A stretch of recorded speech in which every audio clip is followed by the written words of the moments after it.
এটা বলে সার্ভিস দুটো পোল আছে upper pole lower pole medial service lateral service এসে দোস্ত ফার্স্টে যে এই সারফেস সবচেয়ে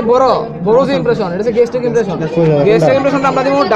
upwards forwards and to the right upwards forwards অথবা মিডিয়ালি এখন ধরুন কিভাবে আমরা এটার রিজিয়ন ভিত্তিক এটার কি কোন রিজিয়নে আছে মিডিয়াল টু দ্যাট কোন রিজিয়ন T9 থেকে T11 রিজিয়ন কোন রিজিয়ন লেফট হাইপোকন্ড্রিয়াম বেশির ভাগ থাকবে left number left hypochondrium medial to that left hypochondrium আর লেটার ওয়ান কই থাকবো নিচে নাম্বার লেফট নাম্বার হাইপোকন্ড্রিয়াম এইভাবে করবা এখন points upper pole is directed upwards backwards and medially. Lower pole is directed downwards forwards and laterally. Diaphragmatic surface is directed laterally upwards and slightly backwards. M by এত বড় করে ধরো Diaphragmatic surface এটা দত্তের মধ্যে এরকম এটা diaphragmatic surface directed laterally backwards and slightly upwards. Laterally backward and slightly upward. Upper pole directed upward medially. Upward backward and medial Yes sir. এটা তো তোরা দেখো lower pole is directed downwards forwards and laterally. এখন হচ্ছে impression গুলো surface border diaphragmatic surface visceral surface border upper border intermediate border lower border lower border কই গেল intermediate হেলাম দে lower border কই intermediate border lower border হ্যাঁ ঠিক আছে এখন visceral surface রিলেশন কি চারটা ইমপ্রেশন আছে গেস্টিক ইমপ্রেশন বড়টা হচ্ছে তার নিচে সেকেন্ড সবচেয়ে বড় রেনাল ইমপ্রেশন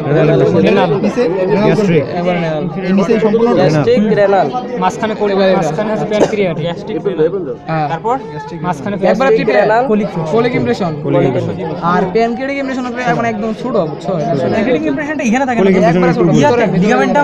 কি জানি একটা লিগামেন্ট লাইনার লিগামেন্টের ভিতরে থাকবে কি লিগামেন্ট না আমাদের স্যার বলছিল যে এই লিগামেন্ট এই ভিতরে দেখাই দিচ্ছে কি লিগামেন্ট এসে দেখা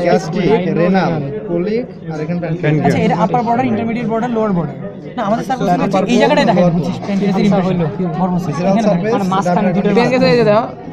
পাশে সেটাই মানে এখানে রেনালের মাঝখানে সেই তো আর লিগামেন্টগুলো দেখে চেনার কোনো উপায় আছে কি এই লিগামেন্টগুলো ঠিক আছে সামনে ধর লিগামেন্ট চিন্তা কেমনে লিগামেন্ট তো একটাই না এটা কি আর্টারি স্প্লিনিং আর্টারি কোনটা এইটা মেবি এটা তো ভেন মনে হয় এটা ভেন এটা আর্টারি হাইলামের রিলেশনটা কোসে আচ্ছা কি হাইলাম কি হাইলাম স্প্লিনিং আর্টারি এটুকু স্প্লিনিং ভেন বাইরে বসে এটুকু আর কিছু নাই আর নার্ভলিং ব্রিজ হাইলাম কই নার্ভলিং ব্রিজ হাইলাম কোনটা হাইলাম কই দিছ এই যে আবার সবাই ধরবে একটু সহজভাবে কয়ে দে তো আচ্ছা ঠিক আছে শিল্পী আমি কইছিল আর ডায়াফ্রাম সারফেস রিলেশন কি ডায়াফ্রাম সাথে আর নাইন কত ডায়াফ্রাম আর হচ্ছে 9 10 11 ব্রিজ 9 10 11 একটা ইম্পর্টেন্ট পয়েন্ট কোয়া হয় না এটা হচ্ছে এই যে এভাবে ধরবা এটা হচ্ছে 9 নাম্বার 10 নাম্বার 11 নাম্বার রিপস ঠিক আছে এই 10 নাম্বার রিপসটা রিপ্রেজেন্ট করব লং অ্যাক্সিস অফ দ্য স্প্লিন এই যে long Axis of the স্প্লিন represented by the tan rib which makes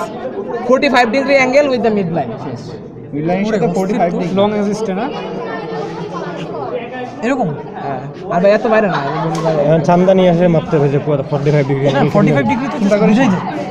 এরকম তো অনেকটা দোস্ত তিনটা দেখি একটু এই তিনটা তাই তো আচ্ছা এই তো আর তো কোনো বড় না এটা তো এই যা জেনিটালিয়াগুলো এখানে কি আছে নস আছে নসটা কি মিন করে নসটা মিন করে ডেভেলপমেন্টালি এটা লবিউলেটেড অর্গান ছিল শেষ কি নসটা কি লবিউলেটেড একটা অর্গান ছিল লবিউলেটেড অর্গান